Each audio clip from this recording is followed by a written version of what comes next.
Welcome back to SaharaTV. My name is Rudolf Okonkwo. Today is election day in Nigeria. We have governorship elections across the nation and also members of the State House of Assembly. And we are honored to have Mr. Bayo Onanuga, the editor-in-chief and managing director of PM News and the News magazine, joining us today. Mr. Onanuga, welcome to SaharaTV. Yeah, thank you. It's a pleasure speaking on your program. Yeah, thank you so much. Let me start by asking you about Lagos. Is Lagos calm today in terms of preparation for this election? How is the environment? Are people excited about the election the way they were about the presidential election? I think Lagos was calm. It has been calm throughout the day. I think a lot of activities were packed into yesterday, actually by the candidate of the APC. From what I read in the papers, from what I saw on television, it was moving from one event to the other, getting endorsements from all manners of groups, from civil servants, from trade unions, from all manners of even from individuals, all manners of groups. And I think this kind of thing continues also today. But what I've been surprised about is that I've not heard much from the candidate of the PDP. PDP, yeah. So how do you... Generally, things are coming in Lagos. I've got them at home in Lagos. Okay. Now, how will you evaluate the two candidates? Are they equally qualified to run Lagos State? Yeah, I think the two of them are qualified to run the affairs of Lagos State. But in terms of what I would say, what people will call the cognate experience, so to say, being a part of the system, being a part of what we call the establishment. I think somebody is a bit more qualified than the man who is coming, who's more or less like an outsider. Now, what is at stake for the voters in Lagos State in this election? What is at stake? What is their main concern? I think for the first time since I've been involved or I've been following politics in the state, this is the first time that our politics or our election in this state is going to be decided along the ethnic lines. I think the region will not be a factor because the two candidates are Christians. But the ethnic factor for the first time is rearing its head in our politics. It's not just rearing its head. It began in the last election 2 weeks ago, in the presidential election, where you have when the president deliberately stoked these embers of ethnicity by appealing to some of the ethnic blocks that we have in the state. And this has been carried now over to the governorship election, whereby the PDP candidate is trying to mine the same advantage that the president had in the last election in the state. Again, resting on ethnicity. I don't know how far I can carry him, but I think that's the major problem we have in the state. So I wanted to ask you the impact of that presidential election on this current governorship election. But now that you've gone into that, are you saying that this ethnic issue was not part of the politics in Lagos until the president came in to use it to try to win Lagos State? In Lagos here, as I said, I've been following elections here since, let me say 1979. Even 1992, 93, all these election corrects of Rwanda and Co. Ethnicity has not been a factor here in Lagos. But for the first time, it was not a factor in 1999, not a factor in 2003, not a factor in 2007, and not even in 2011. It became a major problem this year. So why It has not been a factor before. So now, Lagos is known for its ethnic diversity. And you never see any ethnic group trying to drum its advantage or whatever to determine a lot of things here. But for the first time, it's found to be a problem.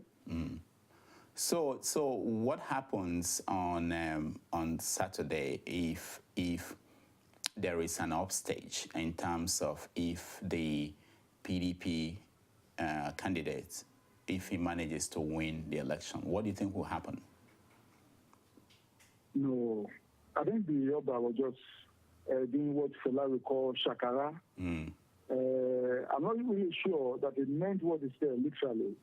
I think he was angry because when people try to analyze the voting pattern, and they found that the Igbo compatriots even in Lagos voted in one particular direction. And it was handy that being the traditional ruler of Lagos, of course, you have to realize that Yoruba is just the traditional ruler of Lagos Island. And that being the host of these brothers from across the Niger, that he did not expect them to behave electorally the way they behaved. I think that was where the anger was coming from.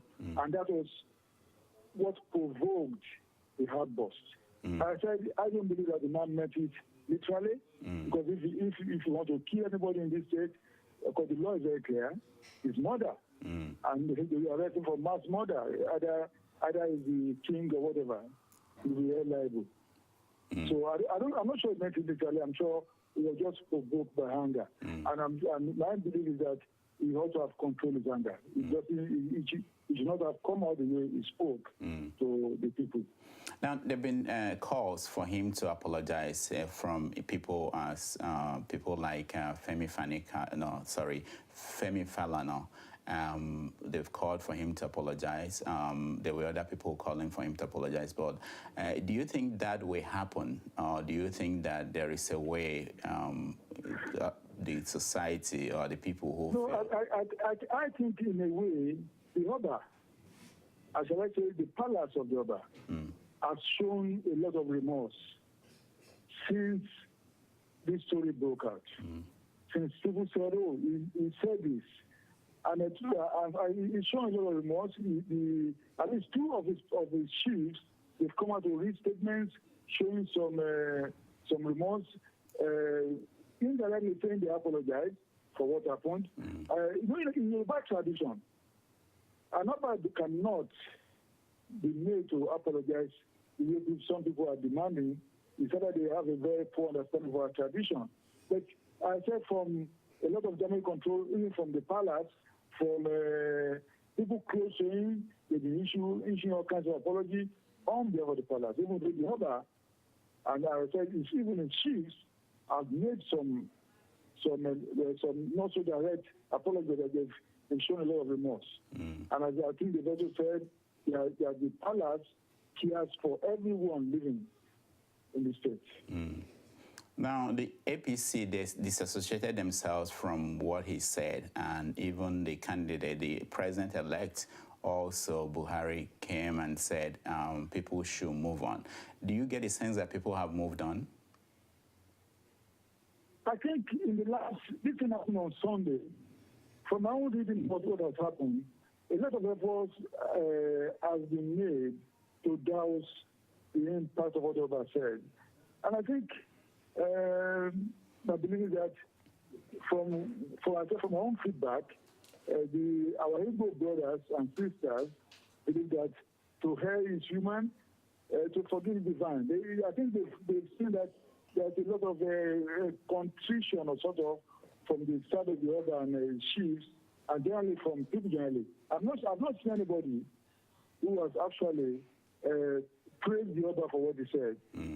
Everybody has said he didn't speak right.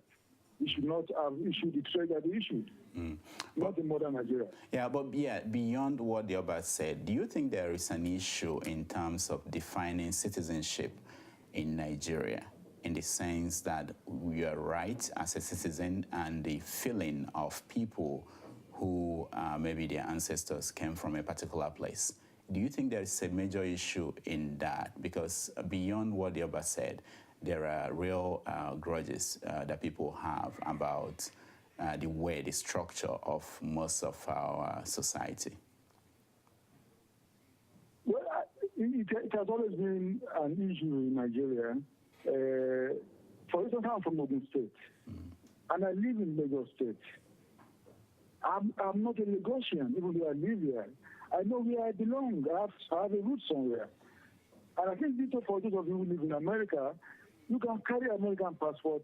America has a way of defining who you are. They say you are an African American. They say you are a German American or Cuban American.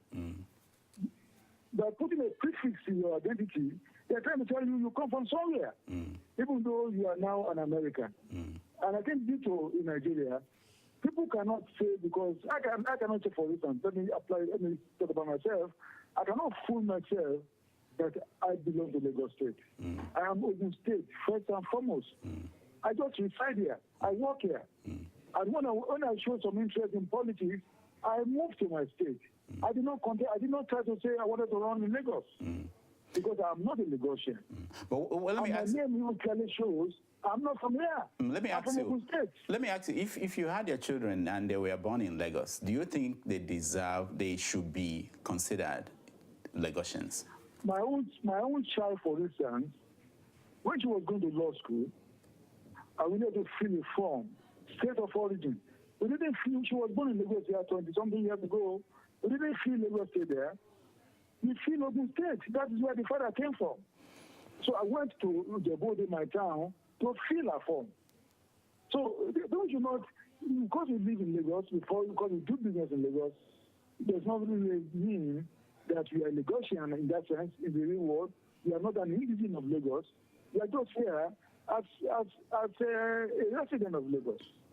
So, but how do you differentiate that from the contribution those people who live in Lagos or who spend their life in Lagos are making to the state? They are citizens of Lagos. They are citizens of Lagos. What I'm saying is that you have to understand between citizenship and indigenship. The other, what I said, the other spoke from the point of view of anger. Some of the arguments here in Lagos is that Lagos is a no man's land. And the indigenous of Lagos, the owners of Lagos, don't want to hear such statements that Lagos is a no man's land. Lagos is owned by the indigenous of Lagos. We have indigenous of Lagos here. All right. Yeah. All right. So people should not say because they do business in Lagos or they work in Lagos, so they have a greater right or let me say an equal right to claim ownership of Lagos like the original owners of Lagos, the indigenous of Lagos. That is my belief. So even though I'm a Yoruba man, I will never claim it. I am from Ogun State. I belong there. Do you see a situation in the future where someone born in Lagos, who probably the parents were not from Lagos, will run for office in Lagos and win election on merit? Yeah, that's possible. Even if you are not born in Lagos and you think you are particularly popular in your area, why not you can run for election? They can vote for you. Don't forget that if you go back to history, in the 50s, the city of Lagos, what we call Eko, the city of Lagos, if you check those who are running for council elections and so on, they were not necessarily born in Lagos or indigenous of Lagos.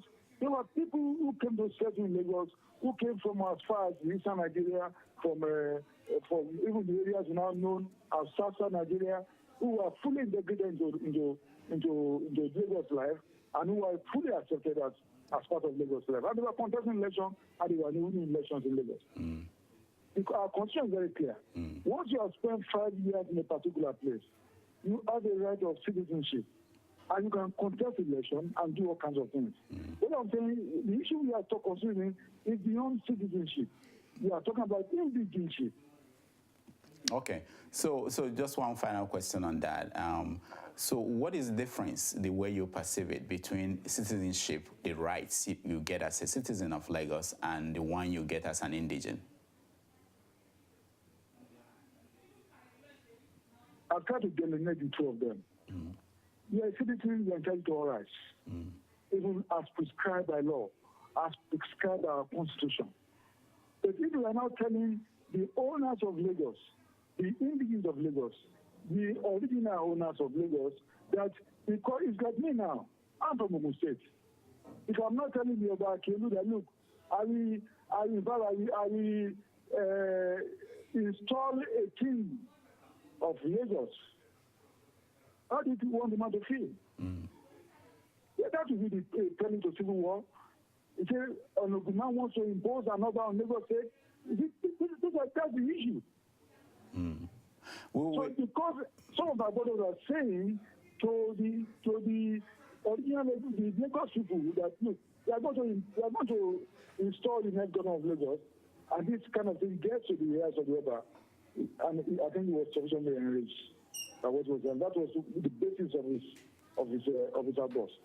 All right, we're running out of time. Let me get your opinion, because I want to know what other races for governor in the country are you watching, and what do you think are the flashpoints? What? Come again? I'm saying, what other states' governorship elections are you watching at the news and PM News and the news magazine? What are you watching, and what are the flashpoints you think, places to watch as we count down to this election?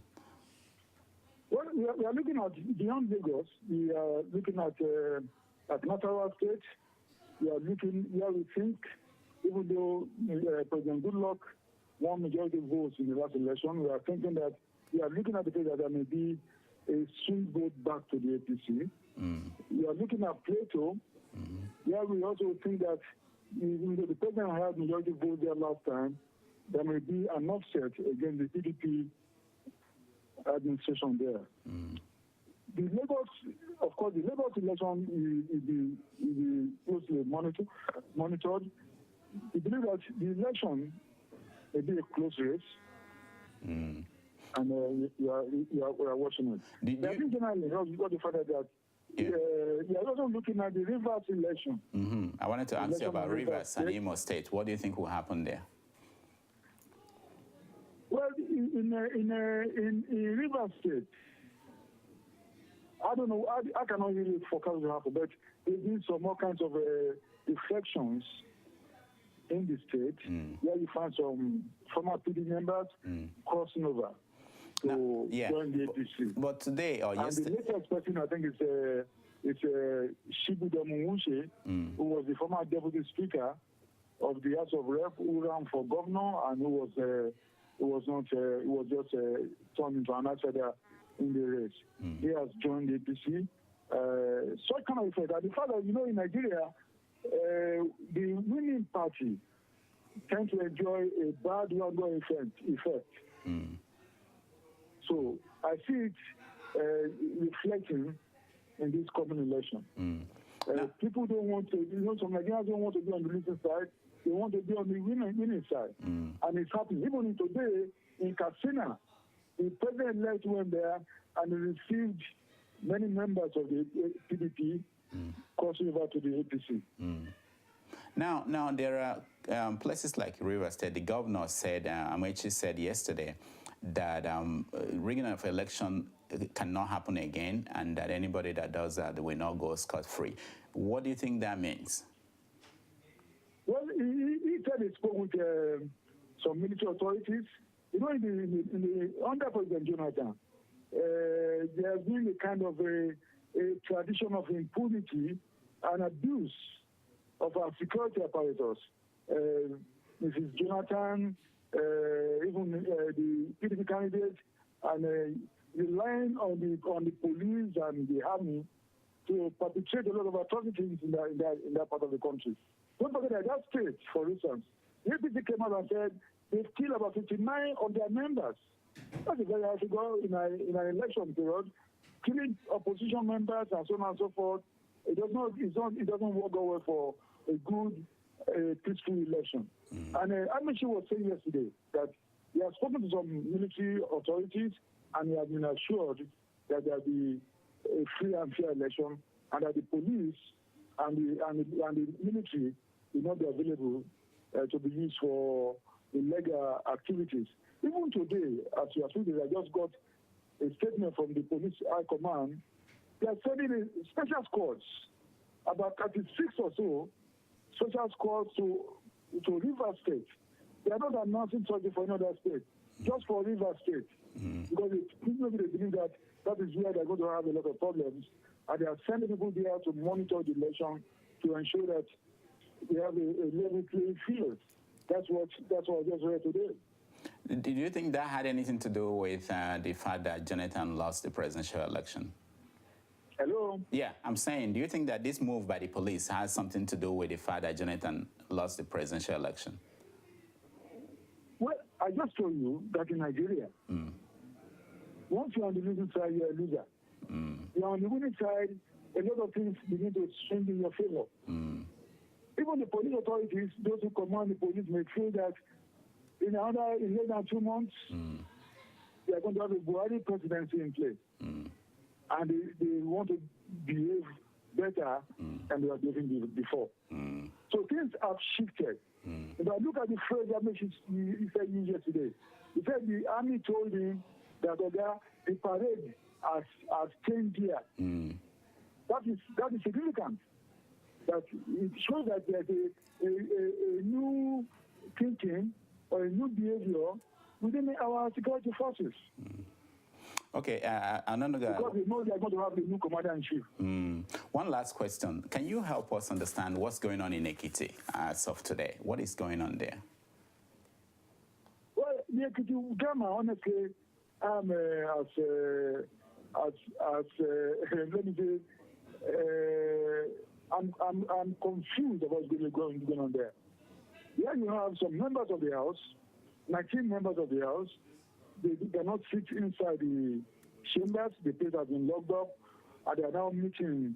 In fact, today they said they met in a school right in the capital, where they said they have asked the chief judge of the state to set up a probe on Governor Fayose. I don't know why they are back on this course.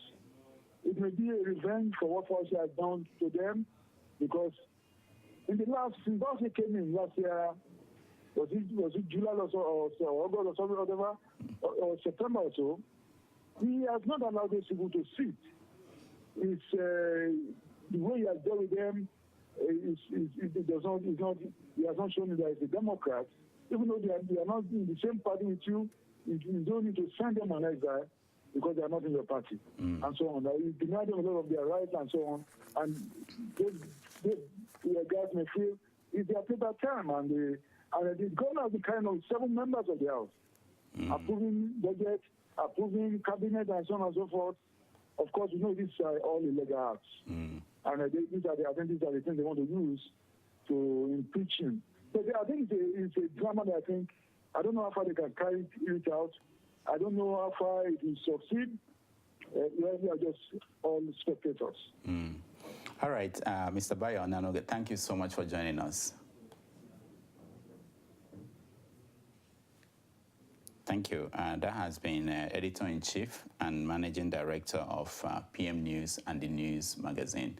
When we come back, we'll continue to cover the governorship election taking place in Nigeria today, so stay tuned.